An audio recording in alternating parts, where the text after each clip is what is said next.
PDP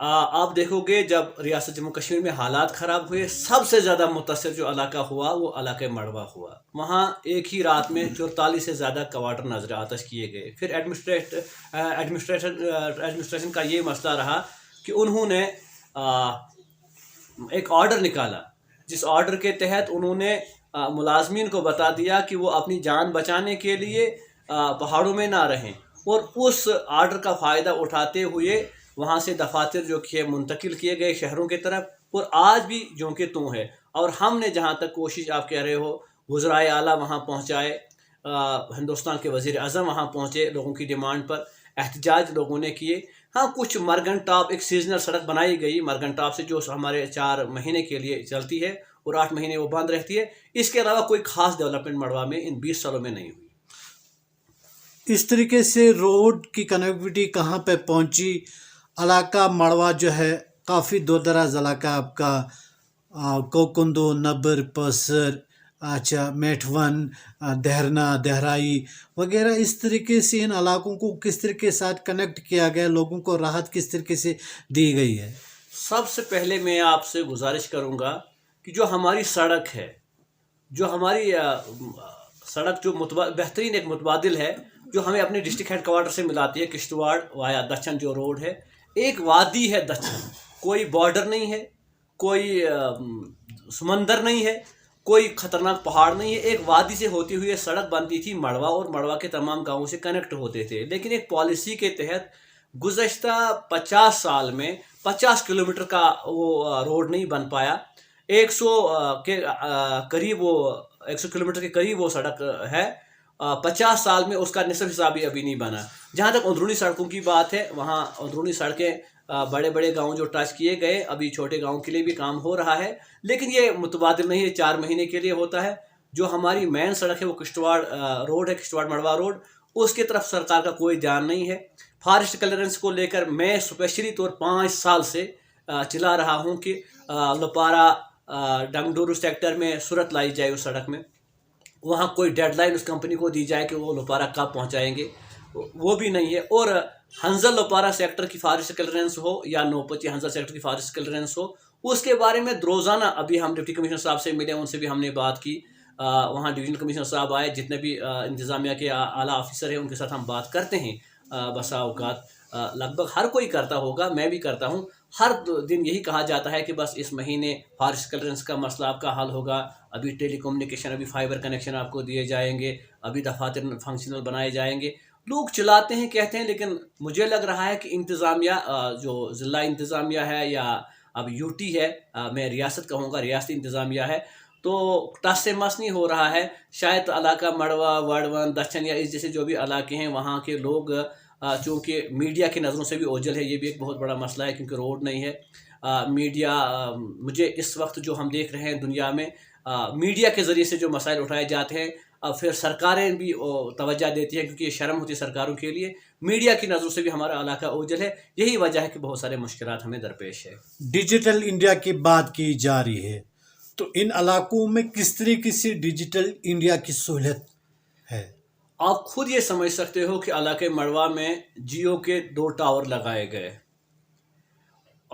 پورا جو علاقہ ہے وہاں اس میں وی سیٹ انسٹال کیے گئے جو کہ لمیٹڈ ہوتا ہے. 2 یا 3 یا 4 دن کے بعد ایک فون لگتا ہے. تمام دفاتر جو ہے کہ نان فنکشنل ہے. وہاں وی سیٹ پنچایت گھروں کو دیے گئے، ہر پنچایت گھر میں ایک وی سیٹ لگایا گیا. وہ کوئی معقول سروس نہیں ہے، اسے صرف ایک فون کال جا سکتی ہے. ڈیجیٹل انڈیا ہو یا اور کوئی نام اس کو دیا جائے، میں کہوں گا کہ علاقہ مڑوا وارڈ 1 کے لوگ اب بھی پتھر کے زمانے کی طرح ہی زندگی جی رہے ہیں. صرف ایک سویدھا ہے، سرکاری سویدھا، وہ ایک سیزنل سڑک ہے جو مرگن سے آتی ہوئی ہے. باقی تمام ہمارے دفاتر جو ہے نان فنکشنل ہے. ہسپتال کی بات کرو گے، سکول کی بات کرو گے، یا دیگر جتنے بھی امور ہیں ہمارے تمام نان فنکشنل ہے. اللہ کے رحم و کرم پہ وہاں لوگوں کو چھوڑا جاتا ہے. تو آئے روز آپ ضلع انتظامیہ سے ملتے رہتے ہو، وہاں پر بھی ضلع انتظامیہ کا کیمپ لگا، تو کس طریقے سے اس مسائل کو لے کے آپ نے ان تک بات پہنچائی اور حل کروانے کی کیا یقین دہانی دی؟ دیکھیے، خیر الناس ینفع الناس، انسانوں میں بہتر وہ انسان وہ ہے جو انسانوں کے نفع کے لیے کام کرے. یہ ہمارا عقیدہ ہے. ہماری یہ کوشش رہتی ہے جب کوئی آتا ہے ہم ان تک بات پہنچاتے ہیں. اگر میڈیا والے آتے ہیں ان کے ذریعے سے بات پہنچاتے ہیں. ضلع انتظامیہ کے آفیسر آتے ہیں. آج بھی ہم نے 2 ریزولیشن ڈفرینٹ ریزولیشن دے دیے. ایک ہم نے ڈپٹی کمشنر صاحب کو دے دیا ریزولیشن جس میں ہم نے گزارشات کیے جو وہاں امکانات موجود ہے وہاں کے لوگوں کو وہاں کے لوگوں کی مدد کرنے کے امکانات جو موجود ہے. ٹیلی کومونیکیشن کا مسئلہ ہے, الیکٹرسٹی کا مسئلہ ہے, معقول سڑک رابطے کا مسئلہ ہے, ڈاکٹروں کی تعیناتی کا مسئلہ ہے. ایک اور علیحدہ ریزولیشن ہم نے ان کو دے دیا کہ جو دفاتر ہے جو کشتواڑ میں فنکشنل ہے یا اننت ناگ میں کچھ لوگ چلا رہے ہیں ان کو مڑوا میں فنکشنل کرایا جائے. آج بھی ہم نے یہ درخواست دے دی اور ہم یہ کوشش کرتے رہیں گے. تو گزارش ہے آپ کی وسادت سے, ضلع انتظامیہ سے, صوبائی انتظامیہ سے, ایل جی انتظامیہ سے, اور میں کہوں گا جموں و کشمیر کے معزز میڈیا سے علل خصوص. ہمارے یہاں جو قومی چینلیں ہیں ان سے شکوہ ہے کہ اگر کہیں آدھے گھنٹے بجلی کٹوتی ہوتی ہے, ایک دن بجلی نہیں آتی ہے تو کہانی لکھتے ہیں, بہت شور مچ جاتا ہے میڈیا پر. لیکن آپ کے یہاں 2 تحصیلیں ایسی ہیں جہاں آپ آج تک تار بھی نہیں لگی ہے, اور نہ گورنمنٹ کے پاس کوئی پروگرام ہے کہ وہاں کے لوگوں کو بجلی کب دی جائے گی, کیسے دی جائے, کوئی پروگرام نہیں ہے, نہ کوئی ایڈمنسٹریشن کی طرف سے کچھ کہا جاتا ہے. تو یہ کہانیاں لکھتے ہیں یہاں. اگر خود نخواستہ چھوٹے حادثے ہوتے ہیں یہاں, یہ بھی ٹھیک ہے کہ بھائی آپ چھوٹے چھوٹے مسائل اٹھاتے ہو, لیکن ایک بہت بڑا مسئلہ ہے جو جموں کشمیر کے میڈیا کے لیے لازمی ہے, اس پہ سٹوری لکھنا. ہم ان سے بھی گزارش کرتے ہیں جہاں تک ہماری آواز پہنچ جائے گی کہ وہ اس معاملے کو انسانی مسئلہ سمجھ کر لوگوں تک پہنچائے کہ یہ مڑوا وڑون ہے, یہاں روڈ نہیں ہے, یہاں ٹیلی کومونیکیشن نہیں ہے, یہاں بجلی نہیں ہے, یہاں ہسپتال نہیں ہے, یہاں معقول تعلیمی نظام نہیں ہے, یہاں زراعت محکمہ ٹھیک ڈھنگ سے کام نہیں کر رہا ہے, یہاں باغبانی ٹھیک ڈھنگ سے کام نہیں کر رہا ہے محکمہ. جو بھی محکمہ جات ہیں جو عام انسان کے لیے لازمی ہوتے ہیں وہ نان فنکشنل ہے. اگر کشتواڑ کو آئے گا تو وہ کوئی اثر رسوخ والا آ جائے گا, جس کے پاس 4 پیسے ہوں گے وہ یہاں آ کر کام کرے گا اگر کام ہوا. لیکن جو وہاں کے لوگ جو وہاں رہتے ہیں بلو پاورٹی لائن کے نیچے جو لوگ رہتے ہیں وہ تو سرکاری سویدھا کا کوئی فائدہ اٹھانے کا سوال ہی پیدا نہیں ہوتا ہے ان سے. آخرکار اب امید کیا رکھ رہے ہو گورنر انتظامیہ سے اور ضلع انتظامیہ سے؟